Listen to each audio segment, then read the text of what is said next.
Hi everyone, welcome to another episode of Second Act Actors. I'm your host, Janet McMorty, and I was and still am a medical doctor who decided to pursue acting. This is episode number 5. As you know, I launched my first 4 episodes last week, and thank you so much for tuning in, listening, and watching them.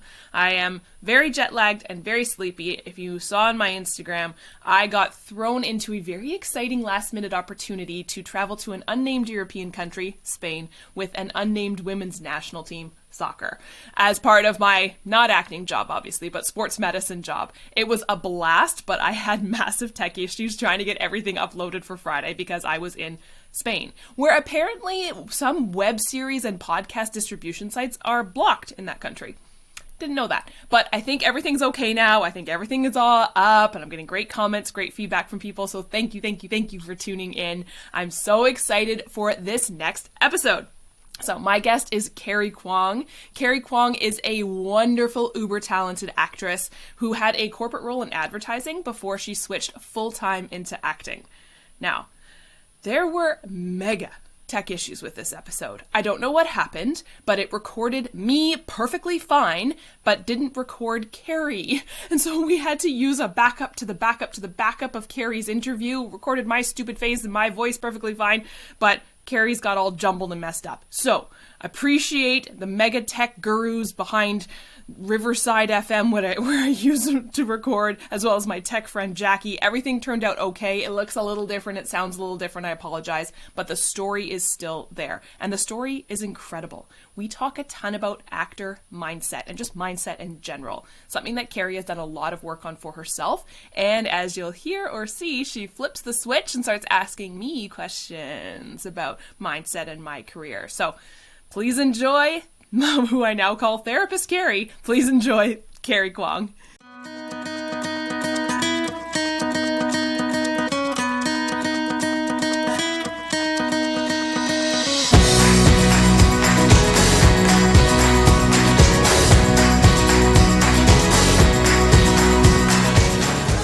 Hi, Karrie. Hi, Janet. How are you? I'm doing so well. How are you? I'm good, thank you. Freezing. Yes, it is too cold today. Although I'm a crazy person and I still got an iced coffee. Hey, whatever works. That is a little crazy. It tastes delicious. And my home is warm, so it balances out. It balances out, right? For sure. So I'm so excited to have you on my podcast web series, whatever I'm calling it. I have no idea. You and I have not really met, but I think we met on Clubhouse is what I was trying to remember. Yes. I think that's where it was. Yeah. I remember you speaking on Clubhouse, and then I just turned into the usual thing, just stalking you on Instagram and being like, oh, your life is so cool. I was so into it. Yeah, I'm so into that. Yeah, Clubhouse. What a time. Yeah. Is that still, like, popular with people? I don't know. I haven't been on in a while, but yeah, it was huge there for that hot minute during the pandemic. Yeah. An incredible resource for actors and everyone. Absolutely. Yeah. My agent had said that. He was like, get on Clubhouse. There's so much free information and like really interesting people talking on there. So I was like, okay.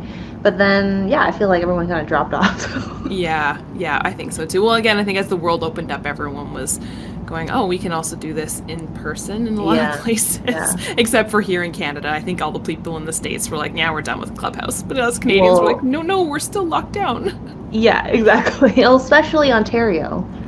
Because we're a special bunch. We are a special bunch, and it's frigid, and we're locked down. Yeah. So I always like to start with, tell me about your life before you started acting. What were you up to? Yeah, so I have always loved acting, but I was always plagued by imposter syndrome. And being like, I can't actually do that. So I actually went to school for business and marketing. And for the last 10 years, I had an advertising career. And I most recently was an account director at a global advertising agency located in office in Toronto. And that means that my primary role was managing client relationships, but overseeing projects from briefing from a client through creative development and production all the way to launch. And that's what I did for 10 years. Kind of started off as an intern, moved up the levels, and loved it for a very, very, very long time. But actually, when I came out of school and started as an intern, I remember I saw a Groupon. Groupon was a thing back then. Oh, that was yes, like, Groupon. right? $40 for improv classes. And I was like, okay, Karrie, you can spend the $40, and if you hate it, it was just $40. But if you love it, this is just like the first step. And of course, I loved it. So from there, I was doing a lot of just taking classes and whatnot, but really as a hobby. I didn't think that it was possible for me to actually pursue it as an actual career. But I'm very excited to say that actually was when I finally resigned from my ad job, because now I am moving into acting full time as my career. Oh my gosh, congratulations. Thank you. How was that? Is it terrifying? How are you feeling? It still hasn't really hit me. Yeah. Because even as of this morning, I still had a previous coworker texting me being like, we're having this issue. I need the history on this. How do I fix this? You're like, oh, so I haven't actually left. Okay. Yeah, not really. But no, yeah, it was extremely terrifying. And it was something that I've been thinking about for years, really, and it really stemmed from the fact that because I was very much like treating it as a hobby for a very long time, like I would take classes every single week, but never, go beyond that. My acting coach would be like, why aren't you getting headshots? And I'd be like, I can't do that. Me? Get headshots? No, I can't do that. But I was still like performing, and people would be like, there's something in you. You've got a spark and you've got a desire to tell stories and perform. And my coach was the one that said, like, you've got one foot in each of these worlds. And at some point, you're going to have to make a decision. If you want either one of those to truly flourish, because I wasn't giving 100% into either of them truly. I mean, I was definitely giving more into my advertising career, but then not really being like giving my all to acting. Not really. I always kind of said to myself, yeah, I am. I can make this work, But I know me, and my coach knew me, knows me, and he was like, no, you're going to have to decide. And yeah, it's funny because for I didn't even get headshots. I actually only kind of stumbled upon getting my agent at the beginning of the pandemic. But from there, I was like, okay, this is turning into a real thing. And I just came off of a pretty successful 2021, I would say, all things considered. And it finally gave me the confidence to be like, okay, this thing I've been thinking about of could I ever pursue acting as a career? And not just acting, I've always had a lot of interest in production, creation, filmmaking, really just like being on a set in front of or behind the camera. And, I was like, it's time to take the leap. Let's do it. And yeah, still hasn't really hit me, but it's been pretty nice not having to wake up and sit down, at home for my office job every morning. So it's kind of freeing, but also very strange. And I feel very much like untethered, trying to figure out what this new way of life is supposed to be or supposed to look like. But it's very exciting. That is really exciting. I've got a couple questions. Take me back to the imposter syndrome feeling. I know you said it right at the very beginning when you were starting your school and kind of going into marketing and whatnot, there was imposter syndrome. Yeah. But how did you overcome that to now say, all right, let's get headshots. Let's do this. So I think a lot of it truly stems from the fact that in my heart of hearts, I always knew that this is something that I was drawn to.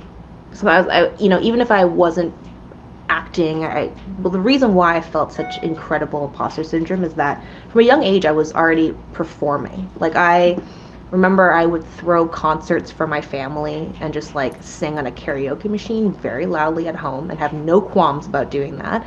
I would always join like the talent show at school. I remember in grade 12, my biggest hit was singing a Taylor Swift song on stage, playing the guitar. And I loved it. But I think the reason why, specifically for acting, I was like, no, no, no, I can't do this, was grade 10. I auditioned for the school play. I had to do a monologue. It's my first time ever having to audition or do a monologue, and I bombed it. Bombed it. I'm sure it's like worse now in my memory than it actually was, but it freaked me out. I was like, nope, can't do it. Goodbye. Acting's not for me. But every time I would watch, one of my favorite TV shows or watch a movie that I loved, I'd be like, God, like, I could be doing that, I want to be doing that. I want to embody these characters. I want to tell these stories. And it wasn't until I would say, like, I mean, even now I still sometimes feel the sense of imposter syndrome, but it was very much like repeated exposure to not only be like doing classes, let's say, but, shooting small, silly things with friends and stuff. And my coach would be like, you just acted. You're not an imposter. You are an actor. You just acted. And it was good, And so I think I had to keep hearing that, and for, to have a support system of my friends and my partner who, are all actors, and they're like, you're here with us. You're doing the thing. You are an actor. Wake up, And I remember like being in a trailer a few months ago and just sitting there being like, I'm currently in the base camp for a TV show, sitting in quite of a large trailer that was much bigger than my role like needed, because it was just an actor role. But I was like, I am an actor. And it just like, I don't know. I don't know how to describe it. It was kind of a crazy revelation, and it was almost like something that I have been slowly waking up to. And, I knew too that I knew on my deathbed, whenever that might be, if I ever looked back and had not made an honest try and put my heart into acting for real and pursuing it, it would have been a major, major, major regret. So, yeah, it was just like, now or never. Yeah, pull the cord, pull the ripcord, jump. Are you the type of person who, like, do you need like a definition? Because I know for me personally, my kind of type A analytical science brain is like, I know I'm a medical doctor because it says on that really expensive piece of paper that I have hanging on my wall, medical doctor, which doesn't really exist in the entertainment world, the acting world. Yeah. You all, like, it's almost like you need somebody to come along and be like, I dub thee an actor, right? Like, or now you may get headshots. Now you may get an agent. Congratulations, you are now at that level. Yeah. Was that something for you, or did you just need your creative friends to be like, hey, Karrie, sorry, you're already an actor, get going? Well, and it's funny you say that, right? Because I think a lot of actors also struggle with, am I booking a job? Am I booking jobs to define me as an actor? And, my coach is really good because he would really try to impress upon everyone to be like, even if you're auditioning, even if you're not auditioning, but you tell stories and you perform and you share a piece of yourself, you are an actor. I went to business school. I worked at an ad agency. I had a business card that showed me what I was. So I completely relate, because I was like, this is what I am. And for a very long time too, I was very much defined by my job. And a lot of people say that, like, oh, like, what if you strip all those things away? Like, who are you as a person? And I'm like, I don't know. I work in advertising. So yeah, being an actor it is this definitely like this kind of gray area, but it has taken a lot of like outside resources kind of giving the definition to say, no, you're an actor, and you've been one for a very long time, and you will continue to be as long as there's a drive in you to perform and to share a part of yourself with people. Yeah. Was there a physical thing that said, here is what I've seen now, I can quit my marketing job now, I can do full-time acting? Was there a defining moment, either physically, like some people have said, I now make this much money and I can be an actor, or I now book this many roles and now I can quit? Like, or was it psychological? Oh my gosh, A lot of it was mindset. I guess there was a defining moment. In the fall, I booked a national WestJet commercial. Yeah, you did. We see it all the time. Well, that's exactly it. Because it's so great. Time, and commercial's interesting, right? Because there's a sense of immediacy to seeing what you just shot, versus TV or film where you might not see the thing that you were in like until like 2 years later, right? Which is the plight of us actors who need footage and immediate gratification. Exactly. So not only was it quick from being on set to then seeing it, but it had a big media buy, and so I was getting, pictures of my friends and family's TV screens from like people who I hadn't even talked to in years, being like, "Is this you?" And I was like, oh my god, people are seeing me acting.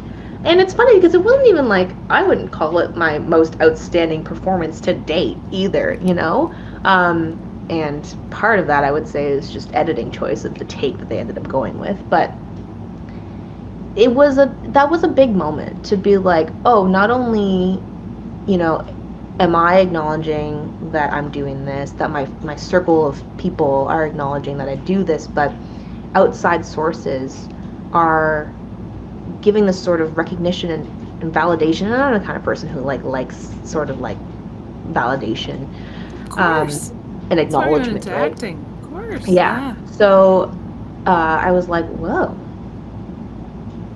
this is interesting. But aside from that, it's taken a lot of mindset work. And I'm, like you, type A, logical, analytical. I have spent the last 2 years, and the pandemic has helped with this, really planning for this transition, right? Like, I have no, misgivings or these wild thoughts that I'm going to get guaranteed income from acting. We all know this industry fluctuates quite a bit, but the last 2 years I spent a lot of time saving and preparing and knowing that, okay, I'm making this decision, I'm prepared. I really put in a lot of effort to, and again, like my advertising career afforded me the ability to do that, right? So to actually be able to like put money aside and go, okay, this, I'm rolling back on my spending. I'm actually going to put this money aside every month, so that I feel, for my own sake, comfortable in making this leap. And even like, I was like, oh my god, like, what am I going to do? Like, I have no money, which is not true, because I like plan this out very well. But it's all like the mindset stuff too, because it's like, even though I had prepared myself for a while, it took me a long time to be like, no, now you can do it. Well, I think in society in general is pretty unkind to people who choose art.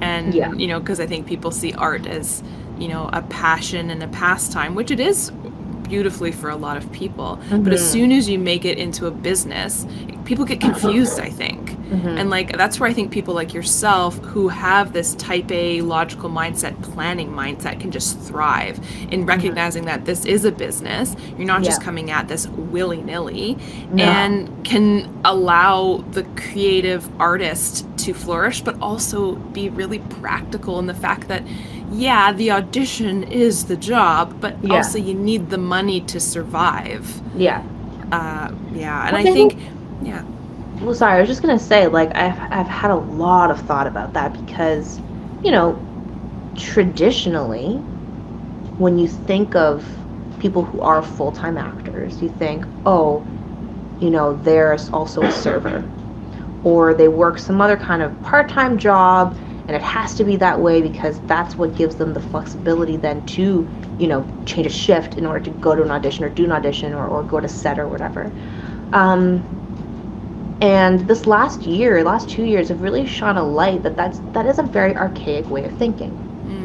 You know, because for me now, in order to feel prepared and comfortable and confident that I can actually do this, is part one is acknowledging that actors should never only be actors, because you're not going to be a well-rounded person in doing that, and then also you need that to bring to your performances. But two is that it's not like unless you're like a booked series regular, and even then, you know, stability is like imaginary in the acting industry. You're gonna need support from other places. But I think that the secret sauce is, how do you figure out what those other streams of income are going to be that are still aligned to what you want to be doing, and that ultimately serve your craft? So it's something that I've been preparing and in development for right now is I want to get into working with more actors from a coaching perspective. I'm looking into doing more production things. I'm looking into a demo reel service that I can provide to people, and really trying to like use the skills that I have and the foundational things that I can bring over from, I love how you call it, your first act, but then do the things too that then serve the acting part of it, in order for you to feel like you can flourish and focus on the craft, and then not be worried about the things that, you know, people have to worry about, like money and surviving and eating. But give yourself the space, but do it in a way that is, well, creative. We're creative people, so how can we do that in a different way? And I think that, you know, kind of answers completely my question I love to ask people, is what you're bringing from your first act into acting now, and how and the similarities between the two. And I think that's so exciting, the creativity that you can pull from what was quite a creative first job, right, into what you're doing now. And also what you're doing is going to help serve the acting community in general with your expertise from the first act coming into the second one with everything you're going to be doing. And that unique skill set is just going to benefit not only yourself, but all the other actors who are going to come in touch with you. So that's really exciting. Yeah, well, it's funny because I love that you bring that up, because that advertising is quite creative, and that was purposeful, right? Like I went to Richard Ivey at Western Business School. And most of my fellow students came out to work in investment banking, consulting, finance. And I always looked at that stuff and I was like, no. What's the most creative option that I can do? While still, I'm in business school, fine, whatever. That was like what my parents wanted for me. But what's like the most creative version of this? So I went into marketing and advertising, because that actually what gave me the opportunity to be creative. And I worked on some pretty fun brands and cool projects, and you know, I was an account director, so I was in client relationship management, not necessarily like copywriting, art direction, all that. But I got to work with so many different people, such smart people, such talented people, creatives, strategists, even the clients that I worked with. And the thing about this creative industry is that everyone has very much wildly different personalities. And specifically in my role, I have to know how to work with and respond to every single one of those personalities to get the best work out of them. And that is exactly what you have to do in acting as well too. You know, like you have to work with so many different types of people, and acting is just reacting. You know, you get what a person is giving to you and you give back a response, which is also why I love improv.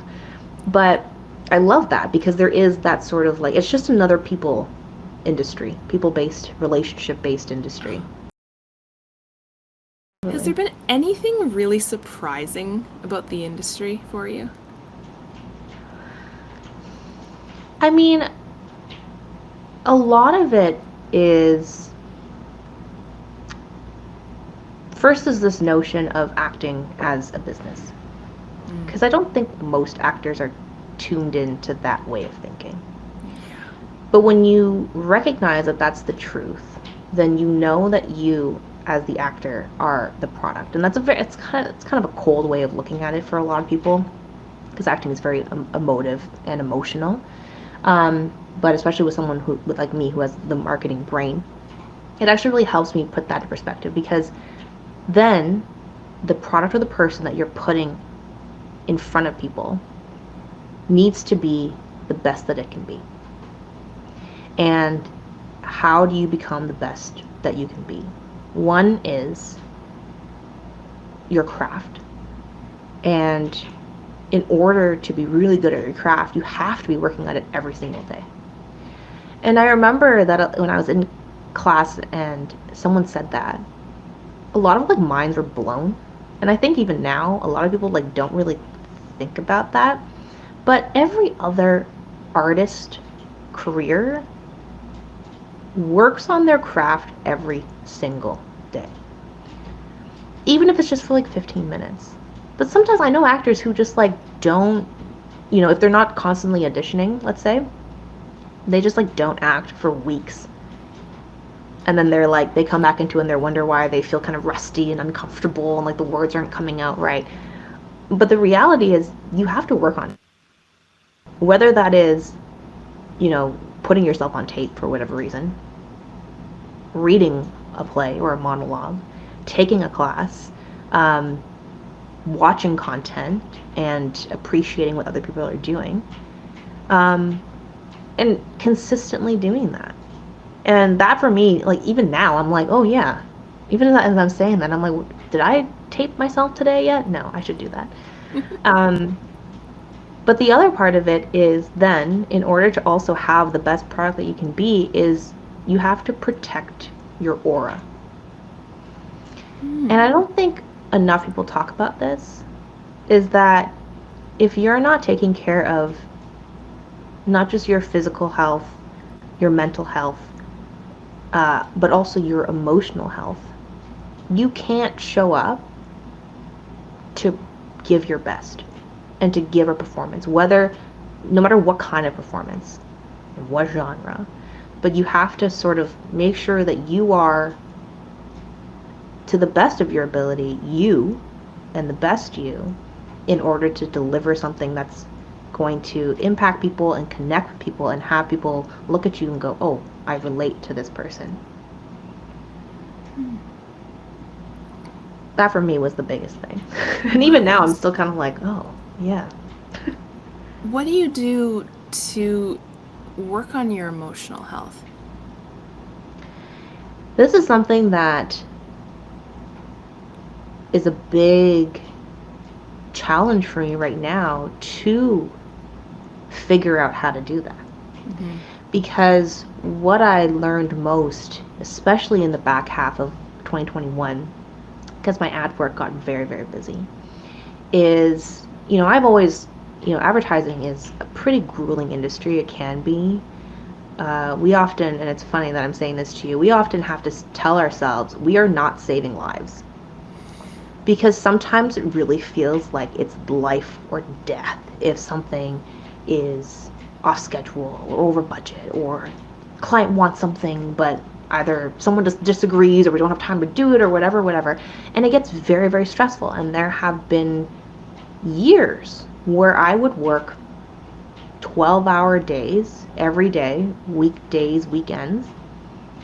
And, you know, back half of 2021 got very, very busy. So there would be days where I would work 12 hours, again, at home, sitting in front of a desk at home, working from home. And then shut off the computer and still have to prepare an audition, sometimes more than one, and tape until like whatever hour at night. And then find a way to go to sleep and then do it all over again the next day. Mm-hmm. And I got very run down. And you know, you always, anyway, you show up as where you are, who you are enough no matter what happens. Turn on the camera and you do your best, and that is enough. But I could sense a difference in my work doing that versus a day, you know, when I was able to just wake up and focus on me, you know, actually wake up and make breakfast and take a shower before I like sat down and got to work on something. And it's a game changer. And that's not to say that, you know, we all do have busy lives, but it is about then making some decisions to not just try to structure a life that works a bit better for you, whether that's finding more efficiencies or actually carving out time where you get to take that time for yourself. Mm. You know, and for me, a lot of it is walking my dog brings me a lot of peace as well too. So I try to make sure that I make time to do that. Although when it's cold out, I'm like, I say to my partner, "Can you take him out?" I don't want to go out there, but you know, I'm trying to now, especially too, since I'm not tied to a traditional like office working schedule. You know, I let myself sleep in and try to get a bit more rest. You know, if I want to read something, if I want to watch something to just sort of like just heal me emotionally and try to get me into a better mood, for example, I'm trying to do more of that before I get into, you know, productive mode and then trying to like, you know, churn something out, for example. And it's hard for me because that's someone who also is very much go, very long to-do list, trying to do as much as possible in a day. Taking care of myself has never really been a big priority, but it needs to be. And again, I think it's because I can see the difference in my work from when I do and when I don't. That is one of the, like, that's why it's one of the biggest surprises to me about acting is to really witness and understand that the way that you are affected comes out in your work. Interesting. Yeah. I think for people who tend to be driven, the downtime can be like guilt-inducing, I think. Absolutely. Right? Because I think we're constantly bombarded with, look at what everyone else is doing. Yeah. And you're currently not. So therefore you're behind. Yeah. But I think, what I found interesting about acting was I thought, okay, I go out for a lot of like stressed out mom roles and stuff like that. If I'm feeling stressed, I'm not gonna go and meditate before I tape my audition. I'm gonna go in with stress because that's gonna be authentic, which completely is not true. I found, like, there was my brain was just on such overdrive that nothing productive or creative could come out of the insane stress that was going on in my brain. It took turning everything off to be able to authentically turn on stress. Does that make sense? Absolutely, it does. Because that's the thing, is that like all you need is to know what it feels like to have been stressed at some point. Yeah. And you can easily access that again. Whenever. Even if you're in the most calm state, you know, is through muscle memory what that's like. So you're right. It's in the sense that like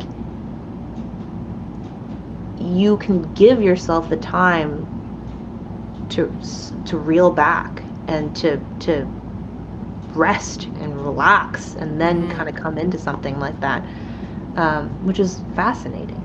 Yeah. So tell me, where are you right now in that journey of like first act, second act kind of thing? Yeah, it's a struggle. And everything you're saying, my gut was like, oh, I echo, I feel it. I feel what you're saying. There's a huge fear for me, at least, well, fear and guilt, especially with medicine right now. I Mm-hmm. do really enjoy my medical practice, not Mm-hmm. so much in a pandemic. I don't think there's a single healthcare worker out there right now who's enjoying their career.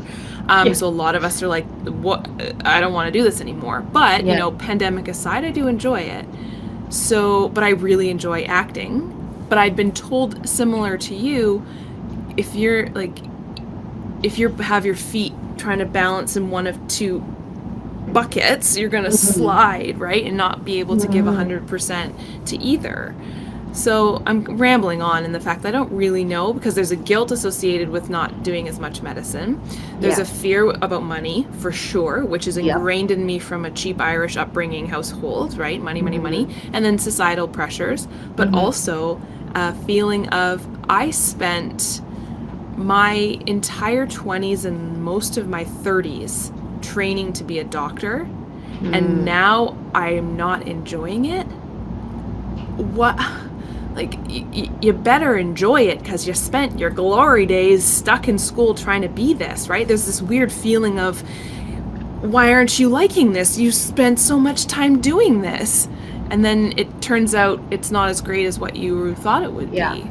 Yeah. So it's a weird, that's me rambling on to say I need to spend more time within myself and with, my Mm-hmm. therapists and stuff like that to figure it Yeah. all out. Yeah. But there comes a time, I agree with you, when you can't just keep saying, oh, acting is my creative outlet. Which it is, but it's also a job I want to do. And I think that's the clincher, right? Yeah. Is that if you were totally fine with it being an occasional hobby, Yeah. if you have the time, submit to an audition, Mm-hmm. maybe land it. And if you get it, you get it. If you don't, whatever. And if Yeah. you're okay with that, all the power to you, to everyone Mm-hmm. who feels that way. Mm-hmm. But it sounds like you're like me, which is that no, it's not enough. It's not But I think enough. it's really interesting what you're saying about like you spent so much time and investment into becoming a doctor. It's like you have to enjoy it. But people change. I know. Yeah. The things you like change. Yeah. And or you get there and you're like, this isn't really what I expected or was promised or hoped it would be. Mm-hmm. And that's okay. Yeah. Yeah. And I think that feeling of being okay with that, it takes I think that's the tough thing. That's Yeah. the struggle. And I Yeah. think the admission of that feeling is vulnerable as all heck, right? It's Yeah. terrifying. Absolutely. So do you have any advice, therapist Karrie, do you have any advice for somebody who is thinking about switching into more of a creative career, or switching into acting from something else? Well, I feel that I can only give advice from the perspective of the kind of person that I am, Yeah. in the sense that I am a very type A, pragmatic, logical, functional, prepared person. Mm-hmm. And the only way that I was able to get through it was through planning, thinking about every single possible outcome, scenario. And even then, I know that I haven't really done even as much work as like my type A brain kind of wants to do. At some point, you have to just trust and have confidence. But, for me, I had to do the financial planning. I had to do the saving. I had to know that really, right now, if all of 2022 I don't make a single dollar from anything, I would be okay. Because I planned and I saved. And I also know that I have, friends and family who have always been very supportive. So if they needed to help in some way, that it's not impossible. And now, what's interesting is that what I was going to ask you is, do you think that there is any, because I just don't know, in your field, is there an opportunity to do something occasionally? Because for me, one of the things that has given me some sense of comfort is knowing that, okay, I walked away from my full-time contract at the ad agency. But more and more there are freelance positions. So, if I'm running low on funds, I could take on a contract that might last 2-3 months, just kind of depending on the length of a project, when something needs to go live. Do that, get that bit of funds, and then back on my merry way. Because the thing is, I have 10 years of experience in this industry. It doesn't just go away in an instant. And maybe there's something to be said about trends or in the medical field, maybe like the latest sort of research or whatever. I don't know what it is, but if there's an opportunity to do that, then I know I have a plan. I have a backup plan. I have a backup plan. Like I would be very happy also just picking up a part-time job at an Indigo, stacking books. I've always said that, where I'm just like, I'm having a very stressful day in my ad job. I should just go stack books in Indigo and have my name on like a staff pick sticker and put it on a book that I like, and that's my life. Oh, it sounds like a dream. Right? Yeah. But that's the thing, right? Is that if it's about money, there will always be a solution. Yeah. And I look at someone like you, and my partner has had to say this to my face before too, because he said to me, "You are a very smart person, and you are very capable. You will not ever truly know struggle because you have your wits about you. You're a very intelligent person. You've spent the last over a decade, I would assume, studying to be in the medical field. Like, you'll be fine." You know what? Yeah. You sound, and your partner sounds like my partner. And Yeah. Absolutely. And you hear it from people left, right, and center. And exactly that. I've also managed to mold my career in such a way that it is quite flexible to have auditions and stuff like that. It's one of those things where you can say it to me, and I wonder if you're the same way. You can say it to me all you want, but it's just not quite there yet mentally for me to be like, you're right, and then actually feel like you're right. I can say, yeah, you're right, I know. But I'm not at that point mentally, I think, yet, to say it and truly believe it. Well, and it's going to take time, right? This is what I mean, is I've had this internal think track about a shift, a transition, or any just sort of like just more waiting on acting than in advertising for years, and I'm glad that I finally did it, but it took time, and it took a lot of I also did a lot of mindset work in 2021. I took a really incredible course from an American actor, Wendy Braun. Have you ever heard of her? Yes. How do I know that name? Blonde, kind of crop hair? Red hair. Red hair. Yeah. I think I may see her on social media. She might be I think she might be like 50. She does not look 50. Actress, now based in LA. And every year, actually soon, February, she runs a course called Success Breakthrough Workshop. And the mindset work in that course, incredible, because it really made me understand what are my limiting beliefs, and doing the work then to try to break those down. Because at the end of the day, it's not that you don't know that you're capable.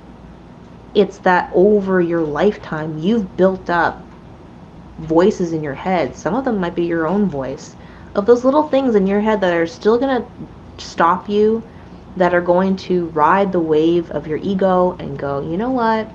I have those dreams, but it's safe where I am.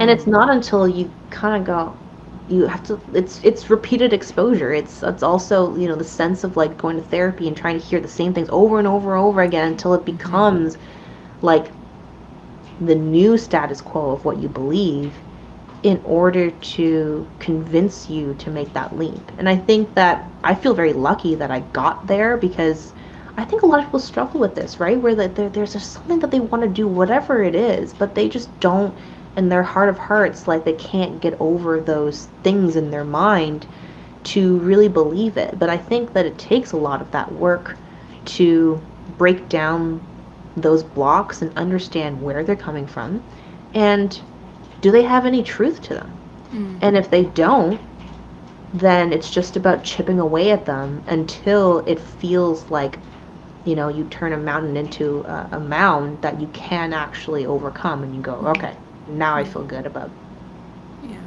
getting over that. Yeah, I don't think that was luck. I think you put in immense amounts of work. You know, well, yeah, sure, maybe like a little bit of luck, but like you actively sought out to do the work. Yeah. And that's what it takes. Good on ya. And thank you for saying that, because, you know, we just saw this, there's this one Peter Dinklage quote that's been going around lately about how he hates the word lucky, because, you know, people look at his career and they go, oh, you're so lucky. But no, like, he worked for it, right? Like, everything that he has now, you know, he put in the steps and the effort to get there. And I think you're right? It does actually also take the decision, that moment when you decide and you go, no, I am going to work on this, at least put in the effort to try to change and to get to that outcome.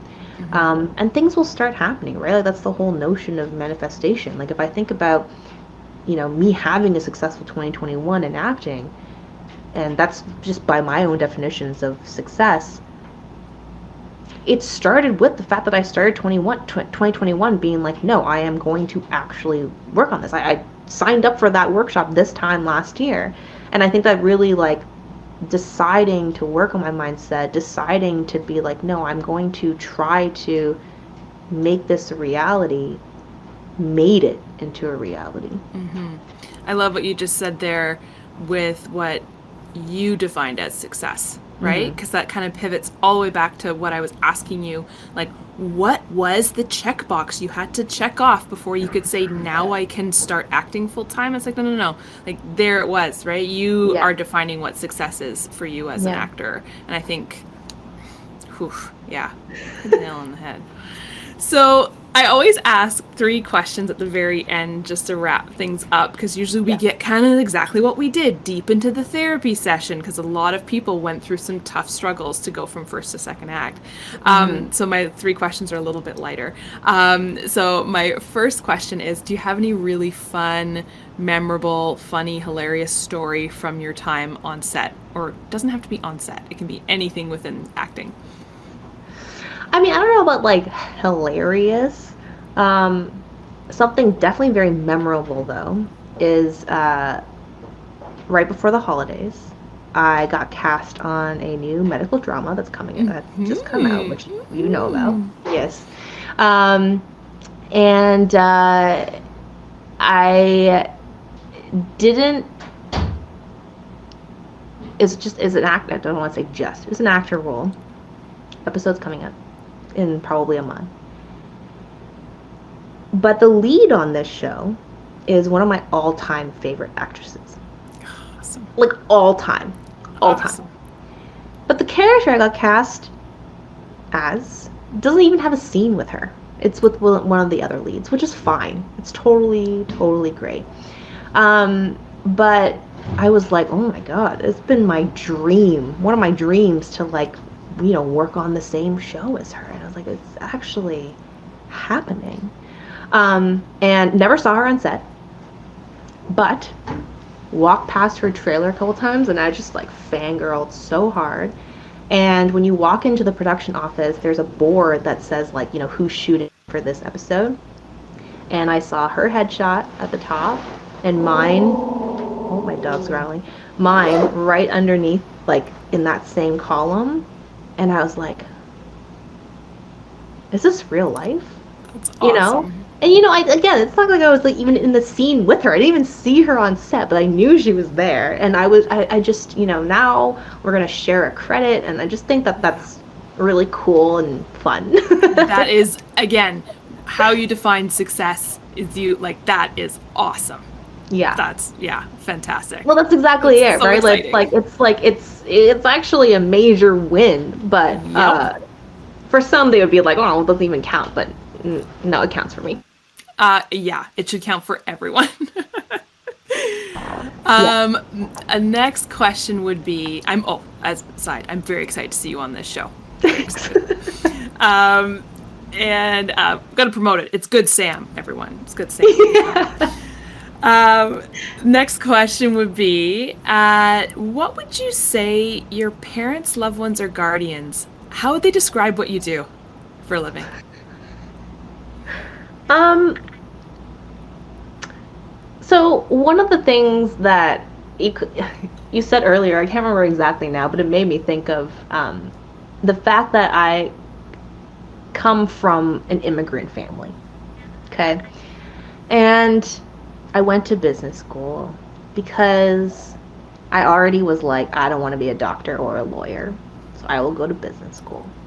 And for years, my dad's like, oh, acting, just a hobby, whatever. No one can do it. But now, it's funny because he still doesn't really acknowledge this as like a thing, just something I do for fun. But, he's going around sharing the link to my WestJet commercial with my aunts and uncles in Hong Kong, or like another commercial that I did earlier in the year. And I don't know how he would describe it actually, what it is that I do. I think he would just say that I'm playing. You're playing. Yeah. Playing. So I think that that's funny because I feel like it's something that I've had to deal with for my whole life in terms of like the arts and what it means to my family. Yeah. But my other loved ones would say that, I'm like sharing a part of myself, and I feel like I have stories in me that I want to tell. It's also why I've been getting into production and working on developing some short films and some series ideas and stuff too. I filmed a short film, wrote it, directed, produced, starred in it, 2020.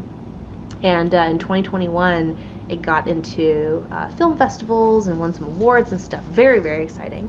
But Congratulations. thank you. It's exciting though because I feel like it is me telling the stories that I want to tell. Yeah. So that's what I would say. Like my partner, my friends would say that I do.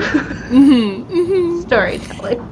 Is there anything right now, it doesn't have to be related to acting, that you're really excited about? That's kind of getting in the midst of this fifth, sixth, whatever lockdown we're in right now, that's getting your fire going. Anything exciting? Well, yeah, I think it is the fact that like maybe the first time ever in my life, like my future is kind of in my own hands in terms of like especially what this next year is going to look like, right? Like, there's always going to be outside factors and things out of your control, especially in this industry. But I am looking into the things that I can control, right? So in addition to acting, which part of that is actually having more time for my craft. I want to take more classes. I want to meet more actors and work with more people. But the production part of it, I'm really excited. I have a script that I'm going into pre-production for starting in the next couple of weeks, so that's very cool. And then I am trying to kickstart a coaching business for other actors and stuff. So there's a lot of like new kind of opportunities that I've never really had just the time to explore and figure out what I could be doing, what opportunities there are. So I'm very grateful right now for that time and finally I guess the freedom to do it and to make each day what I want it to be. Yeah. Well, that segues really nicely into my final question. Is there anything you want to promote? Oh, I feel like it's hard because especially with things that like you tape but then you don't know when they're coming out, so it's very hard to like say like what's happening. Timeliness wise, by the time this episode comes out, hopefully there will be have been a couple of shows that people will have been able to see me on or will get to see me on if they go back to it. So this week, actually, there's an episode of Coroner that I play an autopsy tech. Ooh, fun. Yeah, very cool. fun. I was fully decked out in like N95, like scrubs, hats, gloves, everything. Cool. So that's exciting. I will be on an episode of Good Sam. There is a film that I was a part of that shot up in Sudbury. Nice. Called North of Normal. Not sure when that's coming out. Mm-hmm. Oh, I remember when that was filming. Yeah, cool. Yeah. And yeah, I don't know. By then maybe we'll have some of my own production in the news to share as well too. Yeah. So. Oh my gosh, there's so much happening for you. This is so exciting. Like, Thank you. It's just I don't know, it's like every new day there's just something, new opportunity for stuff for you. It's really cool. Yeah, for you as well. Oh, thank you. Just make space, open ourselves up to what's possible, and do the thing. Do the thing. I love that. I love it. Thank you for tuning in to this week's episode of Second Act Actors, and thank you, Karrie, for being my guest this week. Now, everybody, Karrie talked about at the beginning how she was wanting, because we recorded this, I think, in January, it's now obviously March, she was wanting to do more things like coaching for actors. She is doing exactly that. Her and her partner, Will, have joined forces, and they have now karrieandwill.com. So make sure you check out their website. They're doing lots of coaching for actors, but key thing, they are doing a free workshop tomorrow for actors. So karrieandwill.com to sign up. I will be there. I hope you will be there as well. Check it out. They're also at Karrie and Will on Instagram. Thank you for tuning in, and I hope you'll join us next week for another episode of Second Act Actors.